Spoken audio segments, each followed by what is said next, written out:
back to another video. So today I thought I would show you how I duplicate paintings for sales. So instead of doing art prints, I decided to do individual paintings, and this was because I don't have the demand quite yet for artwork, so I decided just to do them individually.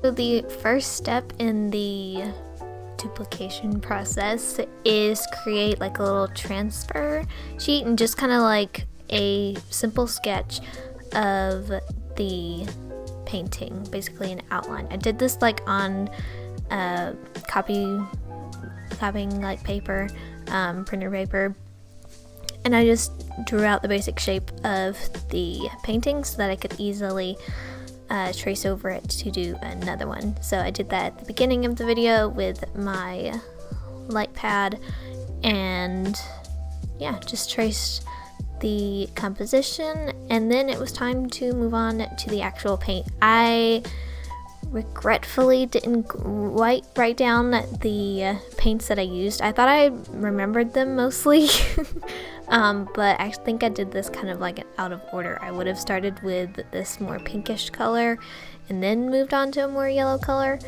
but yeah, a lot of the times I do write it down to make more of them, but however this one I did not. And some of the more simple ones I can remember, and it's not too big of a deal. But yeah, that's really the basic like steps for whenever I do multiples of paintings. I will make a little transfer sheet that I can trace over onto watercolor paper, write down the paints and kind of like the step that I used. That's optional, I don't always do that one. And yeah, that's pretty much it.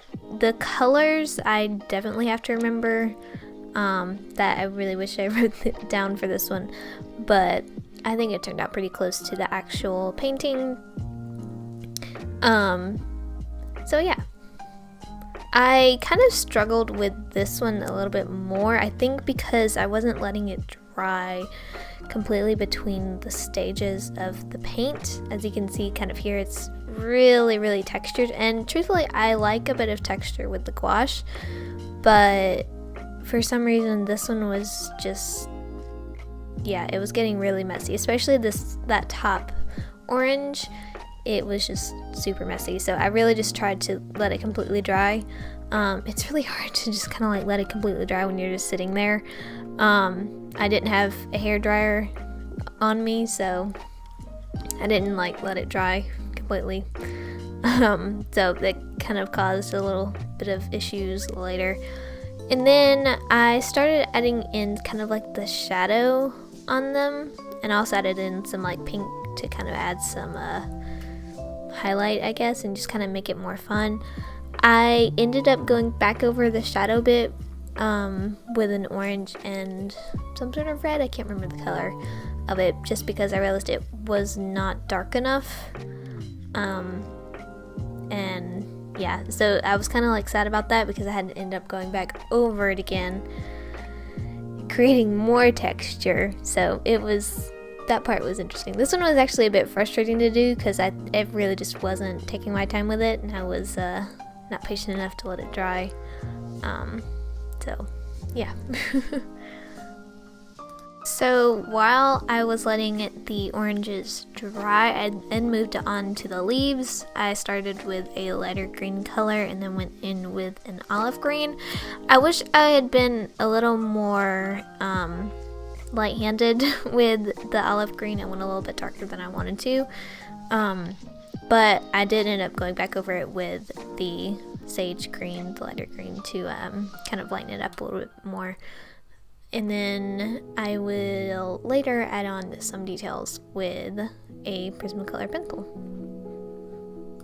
Okay, so after I worked on the leaves, I added in some white detailing, but then I later regretted it because I had to go back over with a darker orange, just so I could get more of a contrast.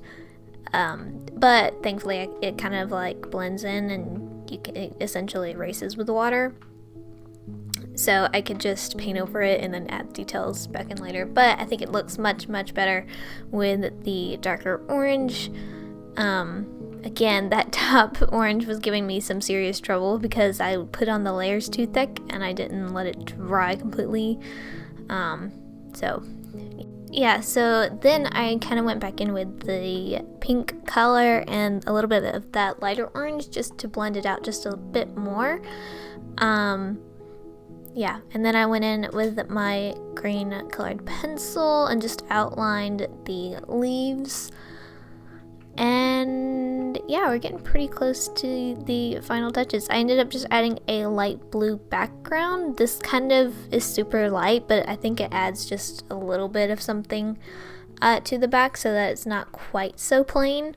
And blue goes really well with the orange, so I just ended up adding that to the background. The only thing, I got it a little bit too close to the oranges on some parts, so it did add a bit of brown to some areas, but actually it blended out really nicely, so it's not detectable.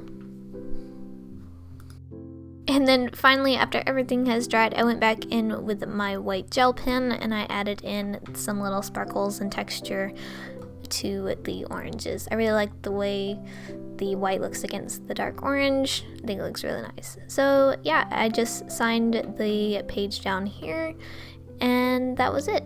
I really enjoyed doing this one, even though it did give me a little bit of issue, but yeah, I think it turned out great. So thank you guys for watching. Hope you found this helpful, and I will see you in my next video. Bye guys.